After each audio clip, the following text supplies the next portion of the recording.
Hello guys, bersama saya lagi dalam Orang Dapat Channel dalam segmen Suara Orang Kampung. Alright, so sebelum saya teruskan untuk berita yang mengejutkan. Dikatakan satu lagi percubaan rancangan jahat bagi menjatuhkan kerajaan perpaduan pada ketika ini, sahabat-sahabat semua. Sebelum saya teruskan, jangan lupa untuk terus support Orang Dapat Channel dengan cara tekan butang subscribe, like dan share. So, mari kita ikuti berita mengejutkan hari ini. Ini dia langkah London. Satu rancangan jahat dirancang untuk menjatuhkan kerajaan perpaduan hari ini, sahabat-sahabat semua. Ini amat mengejutkan kita ya, seluruh rakyat. Kenapa sehingga hari ini mereka masih belum menerima kenyataan bahwa kerajaan sudah pun ditubuhkan, dan seharusnya kerajaan ini diberi peluang sehingga 5 tahun habis penggal untuk melakukan gerak kerja mereka, melakukan tanggung jawab mereka, perancangan untuk memulihkan keadaan ekonomi kita. Seperti mana yang kita tahu, yang di Pertuan Agong dan juga Majlis Raja-Raja telah pun memutuskan untuk melantik Anwar Ibrahim menguasai kerajaan perpaduan ini. Kerajaan yang di Pertuan Agong, ya, yang mana sebelum ini seperti mana yang kita tahu, Pakatan Harapan diarahkan ya untuk bekerja bersama dengan Perikatan Nasional untuk membentuk kerajaan, tetapi ya ditolak bulat-bulat dengan angkuh oleh Muhyiddin Yassin dan juga Hadi Awang. Ya, UMNO yang pada mulanya memilih untuk menjadi pembangkang akhirnya akur dengan arahan yang di Pertuan Agong, sahabat-sahabat semua. Kerajaan yang di Pertuan Agong ini terbentuk dengan gabungan daripada beberapa parti seperti Pakatan Harapan, Barisan Nasional, GRS dan juga GPS, juga Warisan dan juga yang lain-lain. Jadi sahabat-sahabat semua, cukuplah ya, bagi saya cukuplah untuk kita berpolitik. Malaysia akan jatuh teruk kalau kita teruskan bersengketa, berfikiran bodoh seperti ini. Ya, kalau mahu sangat tunggulah sehingga pada PR yang ke-16 nanti kalau nak jadi kerajaan, harap YDP ataupun yang di Pertuan Agong dan Majlis Raja-Raja bertindak tegas dalam hal ini. Jadi sahabat-sahabat semua, soal rancangan ini ya terbau dari beberapa minggu lepas ya, sejak pembentukan kerajaan yang di Pertuan Agong. Ya, ia telah ada telah ada pertemuan, siri-siri pertemuan seperti di Selangor, Kuala Lumpur, perairan Penang dan di beberapa tempat lain yang mahu untuk menjatuhkan kerajaan perpaduan hari ini. Jangan rasa selesa sangat, kena alert ya, kena sentiasa berwaspada. Langkah awal perlu diambil untuk mempertahankan mandat rakyat kerajaan yang di Pertuan Agong ini. Ya, bersama kita untuk mempertahankan usaha ya dan juga doa kita. Ya, saya percaya dengan itu maka rancangan jahat ini untuk menjatuhkan kerajaan perpaduan ini akan gagal. Sahabat-sahabat semua, adakah langkah Sheraton akan berulang semula? Dengan saat ini kita melihat ya bagaimana mereka lagi tidak berputus asa, tidak boleh move on, tidak boleh bergerak ke hadapan, menerima kenyataan bahwa kerajaan perpaduan telah pun ditubuhkan ya. Kalau kita tahu Zaid Hamidi ada sebut tidak lebih daripada 2 orang Majlis Kerja Tertinggi UMNO yang menentang kerjasama dengan Pakatan Harapan. Ya, hanya Hisamuddin dan Ismail Sabri adalah yang kekal ke akhir menentang UMNO membentuk kerajaan bersama dengan Pakatan Harapan. Apakah sebab? Ya, ini adalah satu persoalan. Apakah yang menyebabkan mereka menentang dan mahu untuk menjatuhkan kerajaan ini? Ya, sahabat-sahabat semua, itu adalah satu persoalan. Itu adalah satu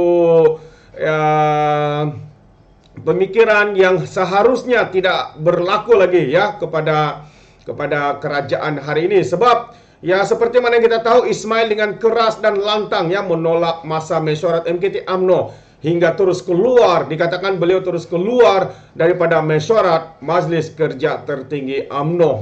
Itu adalah satu tindakan ya, satu tindakan yang mengejutkan kita semua, dan saya percaya ya mungkin seperti mana yang kita lihat dalam gambar ini ya, kita boleh nampak ya Muhyiddin berada di London.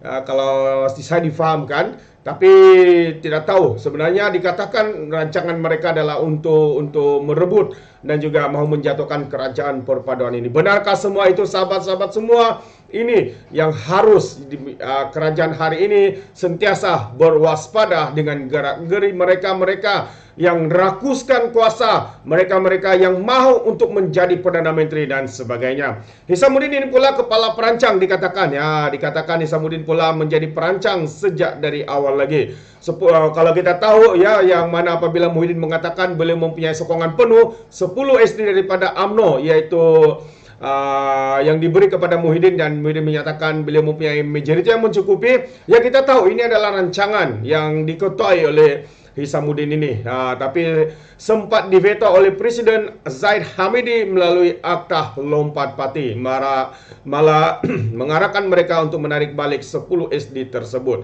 Ya, satu sebab ya kita boleh nampak juga merampas sahabat dari warisan, pujuk adun UMNO dan SD keluar. Ya, mengetahui gerakan memujuk adun MP UMNO keluar UMNO masuk bersatu ketika Perdana Menteri Mahathir. Hisamuddin juga dibantu Perikatan Nasional sedang menyusun langkah menyingkirkan Zaid Hamidi dari jawatan Presiden UMNO dalam pemilihan UMNO yang akan diadakan tidak lama lagi. Zaid jatuh, ada kemungkinan UMNO dibawa keluar daripada kerajaan. Jadi ini adalah satu perancangan yang sedang mereka arahkan ya untuk mahu menjatuhkan. Khususnya apa yang mereka mahu, langkah pertama adalah untuk menjatuhkan Zaid, dan sekaligus seperti mana yang saya sebut tadi sahabat sebuah, ada kemungkinan untuk mereka mengambil peluang keluar daripada kerajaan ini, dan sekaligus ya membuatkan mungkin kerajaan ini goyah. Itu dia. Tidak boleh Zaid pecat Anwar Musa, singkir Zahidan Kasim dan Tajuddin adalah satu langkah yang beliau lakukan karena terhidu dengan langkah yang sedang direncanakan itu. Tidak boleh Zaid pula akhir langkah pertama Hisamuddin dengan membawa sebagian besar ketua-ketua cawangan UMNO sembrong bercuti ke Indonesia dengan tujuan mengekalkan Hisamuddin sebagai ketua bahagian sembrong guna untuk pemilihan UMNO ya dijangka yang akan diadakan pada bulan Mac ini. Ya, jadi soalannya adalah adakah Hisamuddin mampu singkirkan Zaid Hamidi sebagai Presiden UMNO ya pada ketika ini ya, apabila dijangka pada bulan Mac ini ya mereka akan menggunakan dalam pemilihan Agung UMNO, yaitu memilih presiden, adakah mereka menentang dan sebagainya. Jadi ini satu lagi ya cabaran yang kita lihat hari ini, bahwa mereka tanpa berhenti ya masih ingin merencanakan sesuatu untuk menjatuhkan kerajaan perpaduan yang di Pertuan Agung ini. Seperti mana kita tahu ya, perlantikan Datuk Seri Anwar Ibrahim yang mengutai ya kerajaan ini, kerana Pakatan Harapan adalah gabungan parti yang mempunyai kerusi yang terbanyak. Jadi memang adalah benar ya, tepat sekali supaya mereka yang mengutai kerajaan ini. Tapi ada di antara mereka yang masih ya tidak bersetuju, yang masih tidak menerima kenyataan ya yang mereka sudah pun menjadi pembangkang ketika ini, kerana ada di antara mereka yang masih rakus untuk menjadi Perdana Menteri. Jadi sahabat-sahabat semua, adakah perkara ini seharusnya berlaku di era moden hari ini?